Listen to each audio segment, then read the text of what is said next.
बिहार की राजनीति में आज एक बार फिर गर्माहट दिखी और इस बार सड़कों पर उतरे प्रशांत किशोर खुद। जन स्वराज अभियान की अगुवाई करते हुए प्रशांत किशोर ने किया विधानसभा घेराव का ऐलान, लेकिन प्रशासन ने रोक दी उनकी रैली और फिर हुआ लाठीचार्ज। लाठी पड़ी जन स्वराज समर्थकों पर, महिलाएं, बुजुर्ग, नौजवान, सब पर चली डंडे की बरसात। ये वही पटना है जहां वीआईपी इलाकों में आम जनता का प्रवेश लगभग नामुमकिन होता जा रहा है। और आज जब जन स्वराज ने वहां मार्च करने की कोशिश की, प्रशासन ने सख्ती से रोक लगा दी। लेकिन जो सबसे चौंकाने वाला बयान आया वो खुद प्रशांत किशोर का था।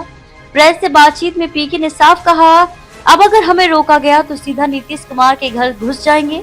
1 लाख लोग आएंगे और बिहार देखेगा ये ताकत। अगर इस बार प्रशासन ने रोका तो हम नीतीश कुमार के घर घुसेंगे, 1 लाख आदमी आएंगे और घेर लेंगे। बिहार देखेगा कि जन स्वराज की ताकत क्या है। प्रशांत किशोर। अब इस बयान का मतलब सिर्फ नाराजगी नहीं है, यह एक अल्टीमेटम है सरकार के लिए, ये चेतावनी है प्रशासन के लिए और ये चुनौती है मुख्यमंत्री नीतीश कुमार के लिए। पटना के डाक बंगला से लेकर विधानसभा तक का इलाज छावनी में तब्दील कर दिया गया। हजारों स्वराज समर्थक नारे लगाते हुए आगे बढ़ रहे थे, लेकिन पुलिस ने बैरिकेडिंग कर रास्ता रोक दिया। मौके पर मौजूद कई समर्थकों ने आरोप लगाए कि उन पर बिना चेतावनी लाठीचार्ज किया गया। क्या बिहार में विपक्ष की भूमिका में पीके सरकार को खुली चुनौती दे रहे हैं? क्या जन स्वराज अब गांधीवादी तरीके से आगे बढ़ेगा या उग्र आंदोलन की राह पर निकल चुका है? प्रशांत किशोर कई महीनों से जमीनी दौरे पर हैं। उन्होंने पंचायत से लेकर ब्लॉक स्तर तक लोगों से संवाद बनाया है, लेकिन ये शायद पहली बार है जब उन्होंने सीधे मुख्यमंत्री को ललकारा है, वो भी इस तीखे अंदाज में।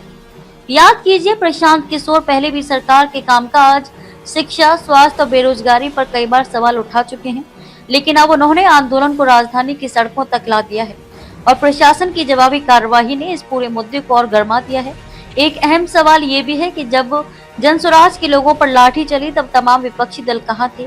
क्या राजद, कांग्रेस और वाम दल पीके को गंभीरता से नहीं ले रहे हैं, या फिर ये संकेत है कि पीके अब सत्ता और विपक्ष दोनों को असहज कर चुके हैं? पटना पुलिस ने बयान जारी कर कहा कि रैली की अनुमति नहीं ली गई थी और भीड़ के वीआईपी जोन में घुसने के कारण हालात को नियंत्रित करना पड़ा। लेकिन सवाल ये है कि क्या लोकतंत्र में विरोध की आवाज को इस तरह दबाया जाएगा?